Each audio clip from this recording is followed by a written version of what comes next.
Welcome to my channel. Subscribe, listen, and enjoy my stories every day.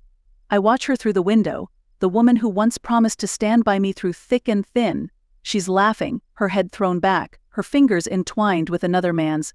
My former boss, James Whitaker. The sight twists a knife deeper into my gut, but I've grown accustomed to the pain. Now, it's not about the hurt, it's about the plan. 3 months ago, my life crumbled. I walked into our bedroom to find Sarah packing her bags. The coolness in her eyes was chilling. "I'm leaving, David," she said, her voice devoid of any emotion. "I filed for divorce, and I'm taking the house." I didn't understand then, but now, as I stand in the shadows watching them through the lavish glass panes of my old home, it all makes sense. Sarah wasn't just leaving me, she was climbing up the ladder, and I was the rung she needed to step on to reach the next level. She took everything: the house, the car, even my dog, Max. But she didn't take my resolve, and she certainly didn't take my thirst for revenge.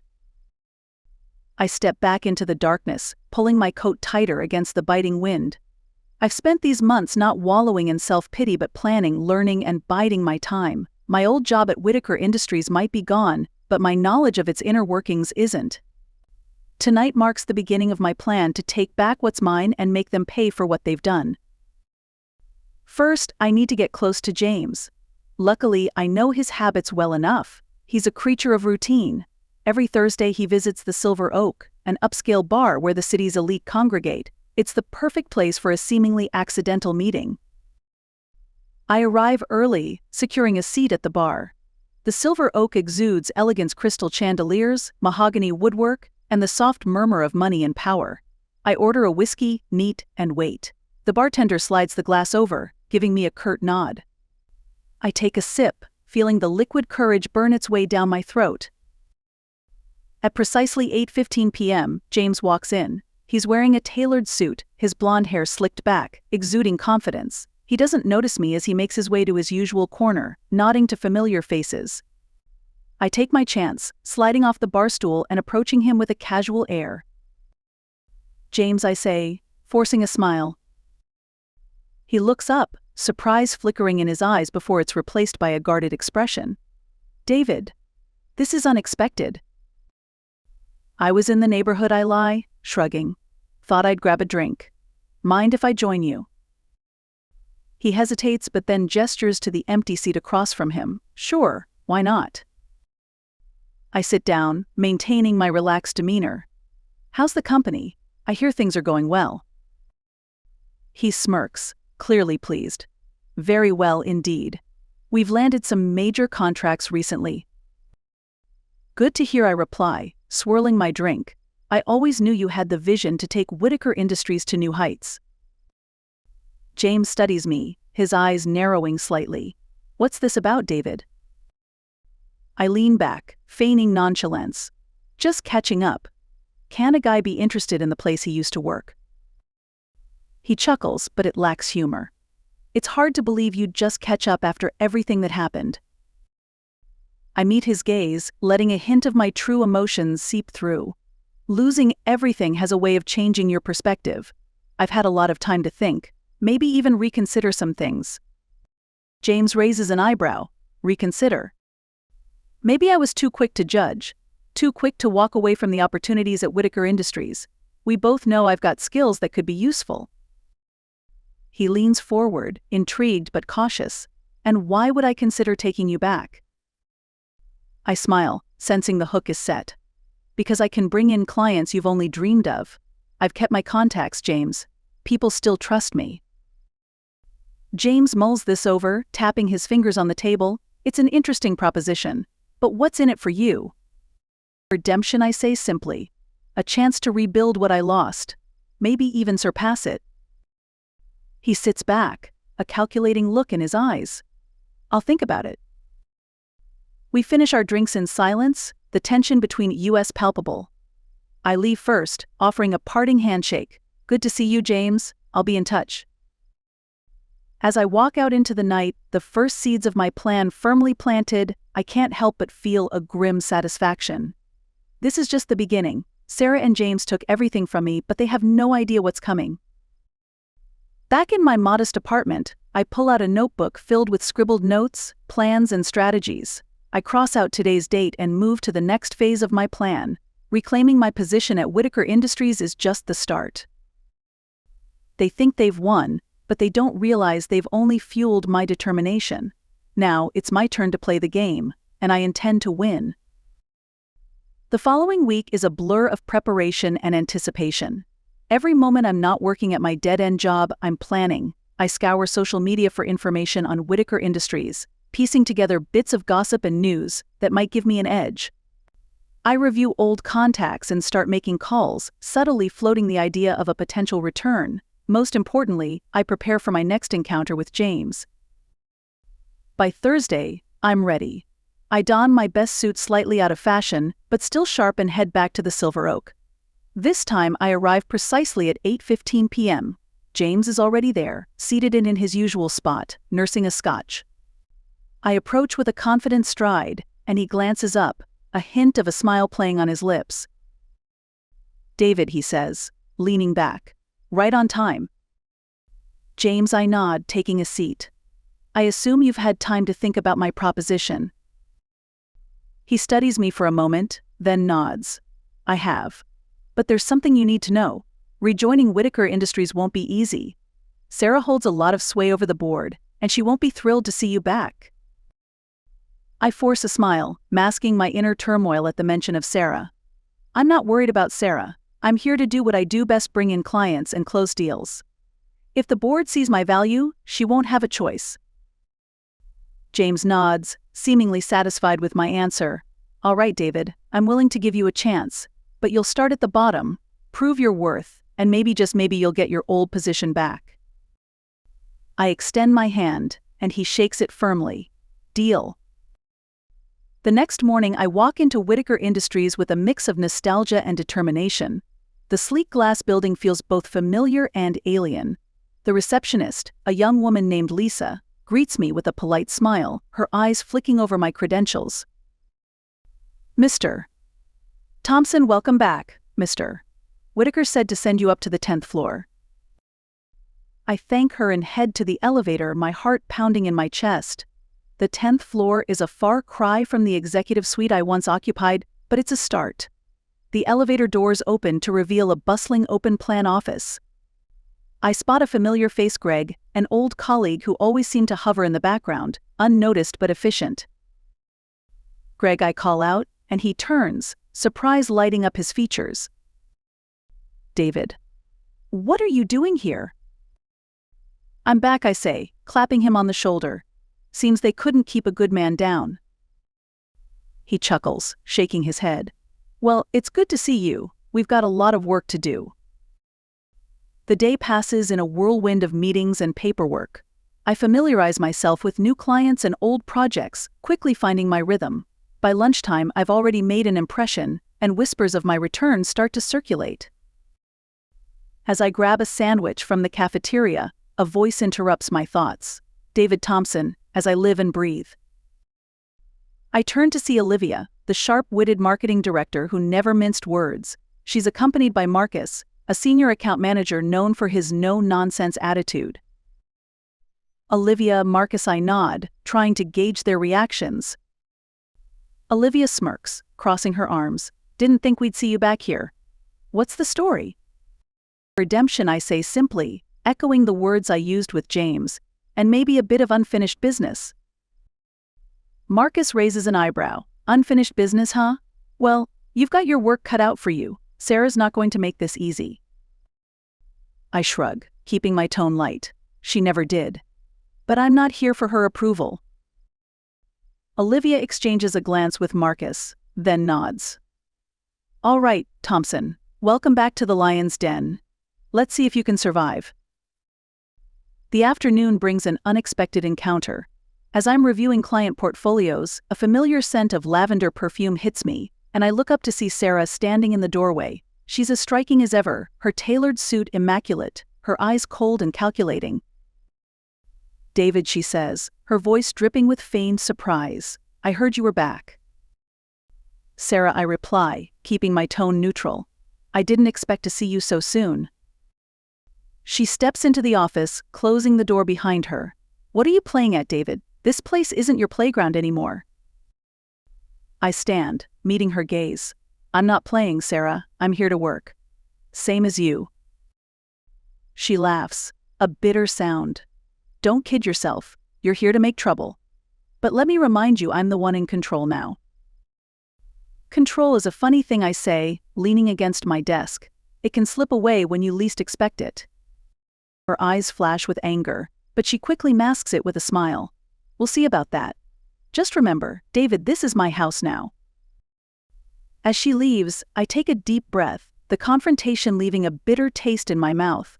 But her visit only strengthens my resolve. She thinks she's won, but she's underestimating me, and that will be her downfall. That evening, I meet Greg at a quiet bar downtown. He's nursing a beer, his brow furrowed in thought. David, what's really going on? Why are you back? I sip my drink, considering my words carefully. I need allies, Greg, people I can trust. I'm planning something big, but I can't do it alone.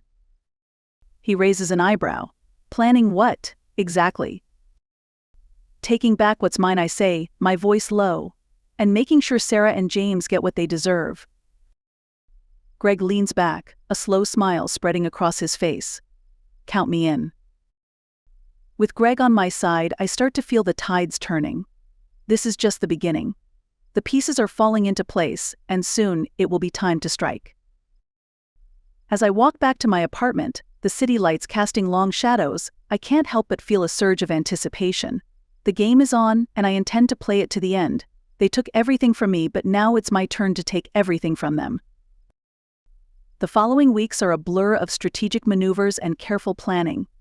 Greg and I spend countless hours after work at the same quiet bar, huddled over drinks and schematics of Whitaker Industries. The plan we're putting together is complex, but it has to be. One wrong move, and everything will fall apart. All right, Greg says one evening, tapping a diagram with a pen, we need to get access to the executive suite server. That's where all the sensitive data is stored. If we can get in, we can find something to leverage against Sarah and James. I nod, taking a sip of my beer. I've been thinking about that. We need an inside man, someone who has regular access to the executive floor. Greg raises an eyebrow. You got anyone in mind? I lean back, considering. There's an it guy, Tom. He's been with the company for years, keeps to himself. If we can convince him to help, we might stand a chance. Greg chuckles. You always were good at finding the right people. Let's hope your charm hasn't worn off. The next day, I find Tom in the cafeteria, sitting alone with his laptop. He's a quiet man, always absorbed in his work, which makes him the perfect candidate. I approach him with a friendly smile. Hey Tom, mind if I join you? He looks up, surprised, but nods. Sure, David, what's up? I sit down, launching into small talk before getting to the point. Tom, I need your help with something. It's sensitive. His eyes narrow slightly. What kind of help? I need access to the executive suite server. There's something I need to find, something important, and I can't do it without you. Tom looks around, making sure no one is listening. That's a tall order, David. Why should I risk my job for you? Because this isn't just about me. It's about doing what's right. Sarah and James, they've done things, Tom, things that could bring this company down. I just need a chance to prove it. He hesitates, chewing on his lip. I don't know. Think about it, I urge. I'm not asking you to do anything dangerous. Just give me access and I'll take care of the rest. Tom sighs, closing his laptop. All right. But if this goes south, we never had this conversation. Deal. That night, I call Greg to share the good news. We're in. Tom's going to help us. Greg laughs, a sound of genuine relief. That's great. So what's the plan? We need to make our move when the office is empty. This Friday there's a company event at the Hilton. Most of the staff will be there, including Sarah and James. We can use that window to get in and out without being noticed. Perfect, Greg says. I'll get everything ready. Friday arrives, and the office buzzes with excitement. The annual company gala is a big deal, and everyone is eager to let loose. I make sure to be seen at the event, mingling and chatting, all the while keeping an eye on the clock. At 9 p.m., I slip away, heading back to the office where Greg is waiting. We enter through the side door, avoiding the main lobby. Tom meets us at the server room, his face pale with nerves. "All right, here you go," he says, handing me a keycard. "This will get you into the executive suite. Be quick." "Thanks, Tom," I say, clapping him on the shoulder. "You're doing the right thing." Greg and I make our way to the elevator, swiping the keycard to access the top floor. The executive suite is eerily quiet, the hum of electronics the only sound. We move quickly, heading straight for the server room. Greg pulls out a portable drive, plugging it into the main terminal. "I'll start downloading the files. Keep an eye on the door." I nod, my heart pounding in my chest as I watch the progress bar slowly fill. Minutes feel like hours, but finally, the download completes. "Got it," Greg says, unplugging the drive. "Let's get out of here." We make our way back to the side door, slipping out into the night. The relief is palpable as we climb into Greg's car, driving away from the office. "What now?" Greg asks, glancing at me. "Now we find out what we've got," I reply, holding up the drive. "And we use it to bring them down." Back at my apartment, we hook the drive up to my laptop and start sifting through the files. It's a treasure trove of information: emails, financial records, private communications. But one file stands out: a series of encrypted emails between Sarah and James, discussing offshore accounts and illegal transactions. "This is it," Greg says, his eyes wide. "This is the proof we need." I nod, a grim smile spreading across my face. We've got them. The next morning, I call Tom and thank him for his help. "We've got the evidence, Tom. Now it's time to take the next step." "What's the plan?" he asks, sounding more confident now. "We leak the information to the media," I say, anonymously. "Once it's out, there's no way they can cover it up. The board will have no choice but to take action." Greg and I spend the next few days preparing the files, ensuring everything is in order.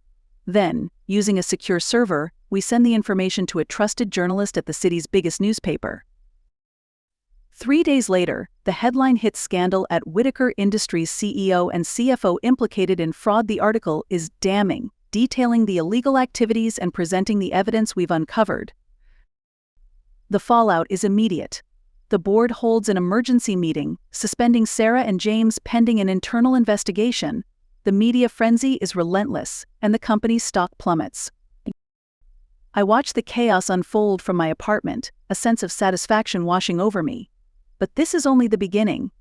Sarah and James may be down, but they're not out yet. I need to stay vigilant, ready for whatever comes next. A week later, I'm called into the boardroom. The atmosphere is tense, the board members grim-faced as they address me. David, the chairman, says, "We've reviewed the evidence, and it's clear that Sarah and James have committed serious violations. We want to thank you for bringing this to our attention." I nod, keeping my expression neutral. I only did what was right. The chairman continues, "We're reinstating you as an executive. We believe your experience and integrity will help us navigate this crisis." "Thank you," I reply, a sense of vindication swelling within me. "I won't let you down." As I leave the boardroom, I see Sarah in the hallway, her face a mask of fury and disbelief. She doesn't say a word, but her eyes convey a promise of retribution. I return her stare, unflinching. The battle may be won, but the war is far from over. Back in my new office, I take a moment to reflect. It's been a long road, but I'm finally back where I belong. With Greg and Tom by my side, I'm ready for whatever comes next. Sarah and James underestimated me once, but they won't get the chance to do it again. With my position at Whitaker Industries restored, I waste no time re-establishing my influence. My first order of business is to ensure the company's stability amidst the scandal. Greg and I work tirelessly, securing new clients and shoring up confidence among existing ones. The board is impressed with our progress, and I feel a sense of accomplishment that had eluded me for months.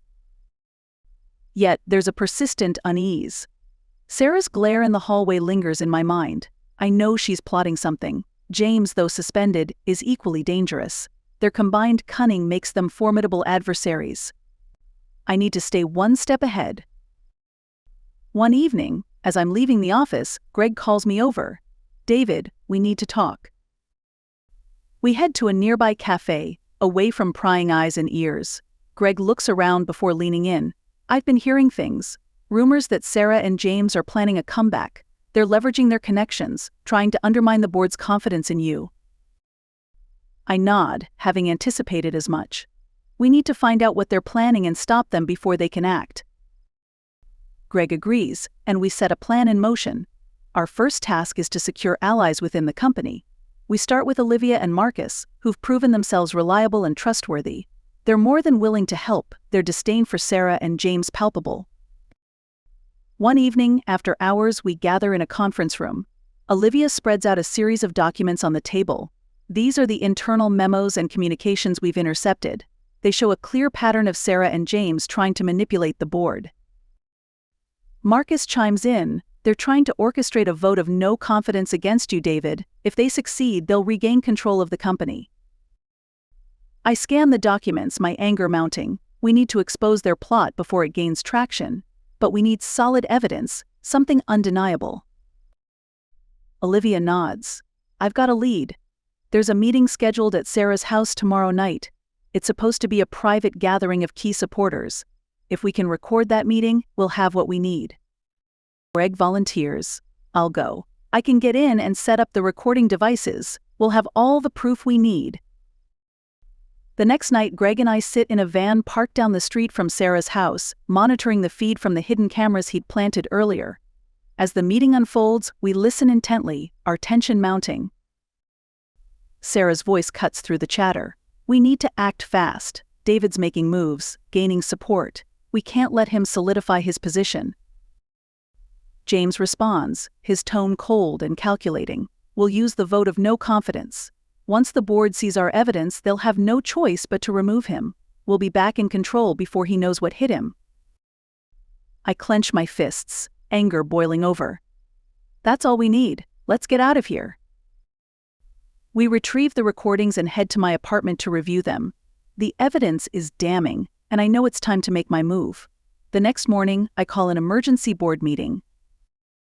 The atmosphere in the boardroom is tense. Sarah and James are present, their expressions smug. They think they've won. But I have the upper hand. "Ladies and gentlemen," I begin, my voice steady. "I've called this meeting to address a serious matter. It has come to my attention that certain individuals have been conspiring to undermine the integrity of this company and its leadership." Sarah smirks. "Oh, please, David. This is a desperate attempt to save your skin. We all know the real reason we're here." I nod to Greg, who sets up the recording on the large screen. The room falls silent as Sarah and James' voices fill the space, detailing their plot to overthrow me. The board members' faces pale, their expressions shifting from shock to anger. When the recording ends, I turn to the board. This is the truth of their intentions. They've been plotting against us, against the very foundation of this company. I trust you'll make the right decision." The chairman stands, his face grim. "Sarah, James, your actions are reprehensible. Effective immediately, you are both terminated from Whitaker Industries. We will pursue legal action to ensure you answer for your misconduct." Sarah's face contorts with rage. "You think this is over, David? You haven't won."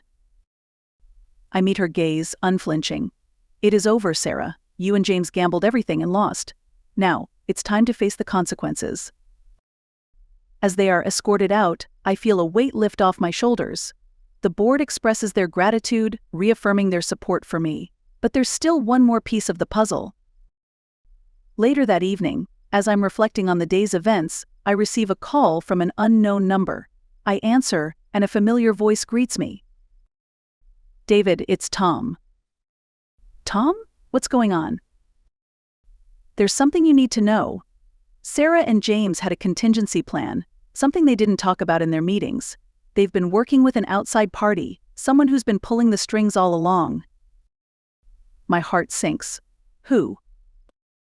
Tom hesitates, then says, "It's someone from within the board. I couldn't find out who, but they're still out there. Be careful." The line goes dead, and I stare at the phone, realization dawning. The battle isn't over. There's still a puppet master behind the scenes, someone with a vested interest in bringing me down. I gather Greg, Olivia, and Marcus, explaining the new development. We need to find this person. They're the real threat, the one we've been missing. Olivia nods. We'll dig deeper. Whoever they are, we'll expose them. Over the next few weeks, we investigate quietly, piecing together the clues. It's painstaking work, but eventually we identify the traitor, the chairman himself. His calm demeanor and seemingly unwavering support had masked his true intentions. We confront him in a private meeting, presenting the evidence. His expression is unreadable, but there's a flicker of something, fear, perhaps. You think you've won, David, he says, his voice low. This is just the beginning. There are others, and they won't stop until you're destroyed. I lean in, my resolve unwavering. Let them come. I'm ready. With the chairman exposed and removed, the threat seems to diminish. But I know there are still shadows lurking, waiting for the right moment. Yet, for the first time in months, I feel a sense of closure. As I stand in my office, looking out over the city, I realize that the fight will never truly be over. But I'm ready for whatever comes next. I have my allies, my determination, and the knowledge that I've faced the worst and come out stronger. The game continues, but this time, I'm not playing to win. I'm playing to survive, and survive I will.